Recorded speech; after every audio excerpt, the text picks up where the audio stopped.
defensa de la sanidad pública, y concretamente en defensa de la salvaguarda de la atención primaria.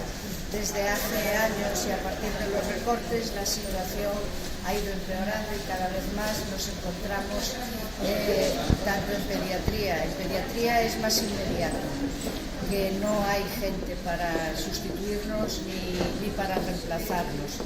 En pediatría, el año que viene nos vamos a jubilar 4 pediatras y porque cumplimos la edad y no hay pediatras formados, y los que se formaron se van fuera de la comunidad porque los contratos que se les ofrecen son vejatorios y de desastre. Y en relación con los médicos de familia pasa exactamente lo mismo. En el plazo de 6 o 7 años el 60% de los médicos de atención primaria de familia están en edad de jubilación. Tampoco hay sustitutos. Entonces pensamos que esta situación la tiene que conocer las autoridades, se les está avisando desde hace años y no han hecho absolutamente nada. Se licencian, este fin de semana ha sido el mío.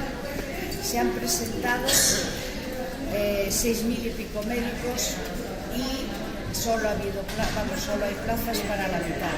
O sea que el 50% van a quedar fuera porque no los van a formar y no van a poder ejercer, porque si no tienes una especialidad no puedes ejercer en la sanidad pública.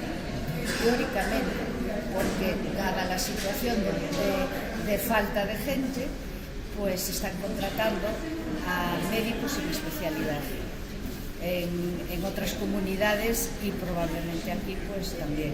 Nosotros protestamos por la situación en Galicia. Porque tú estará máis afecto directamente, entendo, a sociedade, a da sociedade. A falta de... Sí, la sociedad no sabe la que se genera concentraciones de los lunes de 12 a 12 y 10, 12 y 5, en Orense los lunes. Y por la tarde también en el turno de tardes a las 6. En toda Galicia. Sí, me parece que está ahí el calendario. Vale. En cada provincia es distinto día. Vale. Vale.